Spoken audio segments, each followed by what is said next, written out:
जे आहे ते आले त्यांनी जी आहे ती घोषणाबाजी केली। संतोष देशमुख यांच्या मारेकऱ्यांना फाशी द्या, मोठा गोंधळ त्यावेळी देखील महिलांनी घातला। त्यानंतर आता जे आहे ते वाल्मिक कराडांचे समर्थक आक्रमक झाले आणि त्या आक्रमक समर्थकांनी जे आहे ते घोषणाबाजी केली की हे खोटे गुन्हे जे आहेत ते मागे घ्या, अशी मागणी त्या समर्थकाकडून करण्यात आली होती। त्यानंतर जे आहे ते मोठा गोंधळ उडाला आणि पोलिसांना जे आहे ते लाठीचार्ज जे आहे त्या गर्दीला पांगवण्याचा प्रयत्न करावा लागला। यानंतर जे आहे ते काही तरुणांनी जे आहे ते आत्मदहन देखील करण्याचा जे आहे तो प्रयत्न केला। सगळी गोंधळाची परिस्थिती या बीड परिसराच्या न्यायालयाच्या परिसरात आपल्याला पाहायला मिळते। आता थोडं वातावरण जे आहे ते पोलिसांनी गर्दी निवळण्याचं काम जे आहे ते केलेलं आहे। गर्दी थोडी निवळलेली आहे। समर्थक जे होते ते दोन्ही बाजूने जे आहे ते आक्रमक झाल्याचं पाहायला मिळालं होतं आणि त्या घोषणाबाजीतून हा प्रकार सुरू झाला। त्याच घोषणाबाजीनं जे आहे ते त्याला उत्तर देण्याचं जे आहे ते वाल्मिक कराड यांच्या समर्थकाकडून करण्यात आलेलं आहे।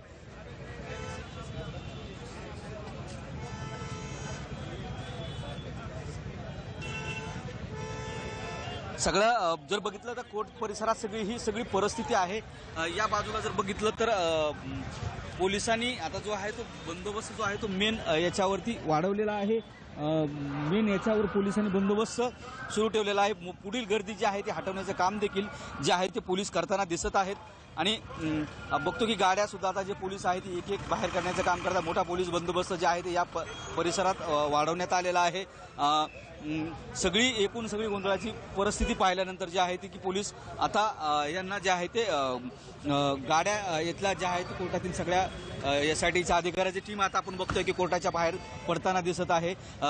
वाल्मिक कराड यांना जी कोठडी मागितली होती 10 दिवसाची ती 7 दिवसाची कोठडी जी आहे ती न्यायालयाने सुनावल्यानंतर आता जे अनिल गुजर जे होते एसआयटीचे अधिकारी त्यांनी जी ही न्यायालयात मागणी केली होती ते आता कुठेतरी या कारागृहाच्या न्यायालयाच्या बाहेर पडलेले आहेत। आणि जर बघितलं आता तर सगळी वाल्मिक कराड यांना घेऊन जाणारी टीम जी आहे पोलीस अधिकारी असतील ते सगळे आता बाहेर पडलेले आहेत। पोलिसांनी ज्या मेन गेटवर आहे तो पोलीस बंदोबस्त वाढवलेला आहे आणि मात्र गोंधळाची सुरुवात जी आहे ती सिद्धार्थला फोन करावं, मला फोन करतो।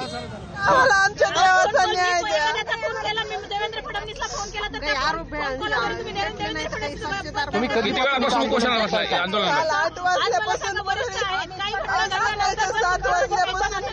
आम्हाला पक्षी आमच्या देवासाठी न्याय पाहिजे। काय तुमची मागणी काय आहे नेमकी? त्यांना पक्षी मुक्त करा, निर्दोष करा, अन्यायला निर्दोष करा हे मुख्यमंत्र्याला आव्हान आहे। पक्षी तुम्ही जातीभेद करू नका, जातीभेद करू नका, तुम्ही राजकारण समोर आणू नका। 14 दिवसासाठी बी आणू नका, 7 दिवसासाठी बी आणू नका। पक्षी तुम्ही जे न्यायालयात सत्य तोपर्यंत सत्याचा तराजू इकडे होऊ देऊ नका, हीच न्यायालयाला माझी विनंती आहे। तुम्ही आंदोलन करताय पण आता जे निकाल आलाय त्यात 7 दिवसांची जी आहे तर आमचं आंदोलन त्यासाठीच होतं की आज त्यांना मुक्त करावं न्यायालयानं, त्यांनी सत्याची बाजू करावी। आम्ही विश्वास ठेवला होता की न्याय देवतेवर विश्वास ठेवला होता म्हणून आम्ही 14 दिवस शांत बसलो होतो। आम्हाला प्रत्येक वेळेस आम्हाला असं वाटत होतं की कुणी कितीही खोटे आरोप केले, कुणी कितीही राजकारण केलं तरी न्याय देवतेतून आम्हाला विश्वास होता की आमची बाजू सत्याची आहे। म्हणून अण्णांनी कुठेतरी सरेंडर केलेलं होतं, त्यांना पकडलं गेलं नव्हतं। त्यांनी स्वतःहून सांगितलं होतं की मी निर्दोष आहे आणि याच्यातून माझ्यावर खोटा गुन्हा दाखल झालेला आहे आणि मी यातून निर्दोष बाहेर येईल म्हणून स्वतःहून त्यांनी अटक झाले होते। मग त्यांना योग्य दिशेने न्याय भेटेल म्हणून आम्ही सगळं समाज शांत होतो, पण याचं राजकारण करून खूप जनतेला त्यांनी आता आव्हान केलेलं आहे। आणि ह्या जरांगे पाटलांनी आणि प्रशासनाने आपल्या सोनवणेंनी आणि धस साहेबांनी आम्हाला मजबूर केलंय की आंदोलन करायला। बरं आता तुमची काय भूमिका असणार, तुम्ही असं किती वेळ करणार? आमची भूमिका एवढीच आहे की तुम्ही पक्षी त्याच्यातून मुक्त करा आणि जोपर्यंत इथून आम्ही उठणार नाहीत। आमची हीच मागणी आहे, आम्ही इथून उठणार नाहीत। आमची एवढीच मागणी की पक्षी आमची मागणी होती की तुम्ही आज करा, मुक्त करा। तुम्ही हे केलं तरी आम्ही इथला थांबणार नाही जोपर्यंत त्यांचं हे होत नाही तो. आणि जे आंदोलन आहे ते चालूच आहे. एकीकडे कोर्टाबाहेर आंदोलन सुरू आहे, दुसरीकडे इकडे बीड परळीवर रस्त्यावर आंदोलन सुरू आहे, कोर्टाबाहेर वकील देखील आंदोलन केलेले आहेत. तिकडे परिस्थिती जी आहे नियंत्रणात पाहायला मिळते.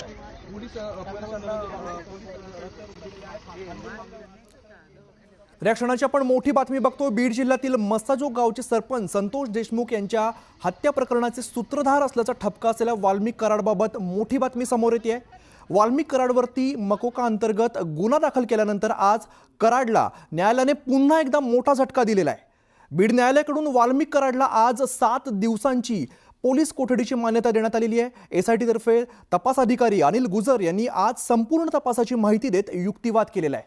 त्यानंतरचे पडसाद आपण बघतो. एकीकडे बीड कोर्टाबाहेर कराड विरोधात जोरदार निदर्शनं बघायला मिळत आहेत. कराडला फाशी देण्याची मागणी केली जाते. कार्यकर्ते जे आहेत ते आक्रमक झाल्याचं बघायला मिळते. तर दुसरीकडे कराडच्या जे गाव आहे पांगरी, या पांगरी गावामध्ये महिलांनी आत्मदहनाचा प्रयत्न केलेला आहे. तर 2 दृश्य आपण सध्या पाहतोय. दोन्हीकडे आपल्याला जोरदार आक्रमक झालेले कार्यकर्ते यावेळेला बघायला मिळत आहेत. वाल्मिक कराडला एकीकडे फाशी देण्याची मागणी केली जाते तर दुसरीकडे कराडला न्याय देण्याची मागणी केली जाते. ही गर्दी निवळण्यासाठी जे कुठेतरी सौम्य लाठीचार्ज केलेला आहे. दोन्ही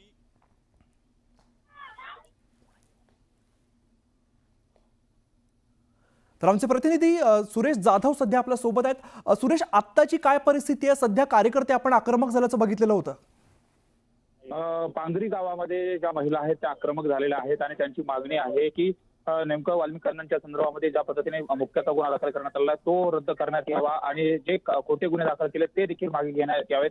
यासाठी सकाळपासून या महिला रस्त्यावरती रास्ता रोको करतात. ठिय्या आंदोलन केलेलं आहे आणि ठिय्या आंदोलन करून या ठिकाणी गुन्हे मागे घ्यावेत अशा पद्धतीची मागणी केली. तर दुसरीकडे याच गावामध्ये काही तरुण आहेत ते टावरवरती चढून देखील आंदोलन करतायत. मी ते देखील दाखवण्याचा प्रयत्न करतो. अद्याप ते तरुण आहेत ते वरून खाली उतरलेले नाहीत. तर दुसरीकडे पाण्याच्या टॉकीवरती देखील चढून काही तरुण आंदोलन करतात. मात्र आता या ज्या महिला आहेत त्या आक्रमक झाल्यात. अगोदर रस्त्यावरती आडवं झोपून रास्ता रोको करायचा प्रयत्न केला होता. त्यानंतर एका महिलेने स्वतःच्या अंगावरती रॉकेल ओतून पेटून घेण्याचा देखील प्रयत्न केला होता. मात्र याच महिलांनी तिला रोखल्यामुळे मोठा अनर्थ टळला. तर एका महिलेला भोवळ देखील केले होते. सकाळपासून या महिला याच जागेवरती बसलेल्या आहेत. त्यामुळं नेमकं जे इथलचं जे आंदोलन आहे, कराड समर्थकांचं जे आंदोलन आहे ते आक्रमक झाल्याचं चित्र पाहायला मिळतंय. आणि त्यानंतर आता प्रशासन या ठिकाणी आल्यानंतर यांना काय आश्वासन देणार हे देखील पाहणं महत्त्वाचं आहे. मात्र अद्यापपर्यंत प्रशासनातला वरिष्ठ अधिकारी या ठिकाणी कुणीही न आल्याचा देखील आरोप इथल्या या आंदोलकांनी केलेला आहे. त्यामुळे नेमकं या प्रकरणात आता प्रशासन येऊन यांना आंदोलन कशा पद्धतीने थांबवणार हे देखील पाहणं महत्त्वाचं ठरणार आहे. मात्र कुठेतरी त्या महिला आहेत त्यांचा जो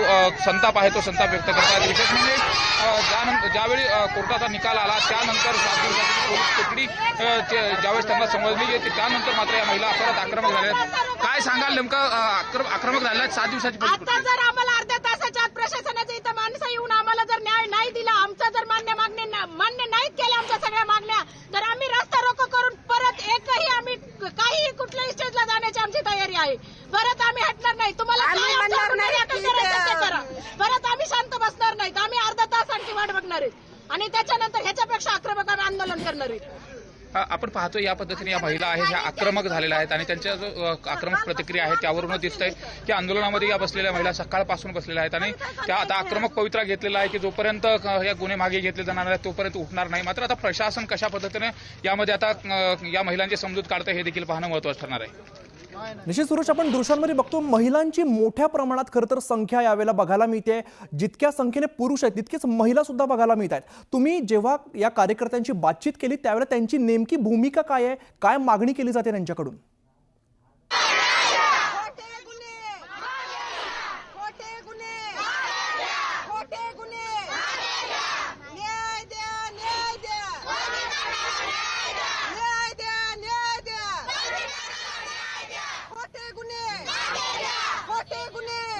महिला आहेत ज्या आक्रमक झालेल्या आहेत. आपण पाहतो घोषणा देखील देत आहेत आणि न्याय द्या ह्याची मागणी आहे. ते गुन्हे दाखल करण्यात आलेले, ते खोटे गुन्हे दाखल करण्यात आलेले आणि त्यामुळे हे गुन्हे परत घ्यावेत अशा पद्धतीने देखील मागणी केली जाते. एकतर न्यायालयाच्या समोर एक आंदोलन चालू आहे आणि आता हे परळी जवळ असलेले पांगरी गाव आहे, वाल्मिक कराडांचं गाव आहे. या गावामध्ये 3 वेगवेगळे आंदोलन चालू आहेत. मात्र महिला आक्रमक आहेत. सकाळपासून आक्रमक झालेल्या महिला रस्त्यावरती देखील त्यांनी झोपून रास्ता रोको केला होता. तर एका महिलेने स्वतःला पेटवून घेण्याचा देखील प्रयत्न केला होता. मात्र या महिलांना अडवलं त्यामुळे मोठा अनर्थ टळला. जोपर्यंत न्याय मिळणार नाही तोपर्यंत उठणार नाही अशा पद्धतीची आक्रमक जी भूमिका आहे ती या महिलांनी घेतलेली आहे. त्यामुळे नेमकं प्रशासन कशा पद्धतीने यामध्ये आता या महिलांचं समोर चालणार हे देखील पाहणं महत्त्वाचं आहे.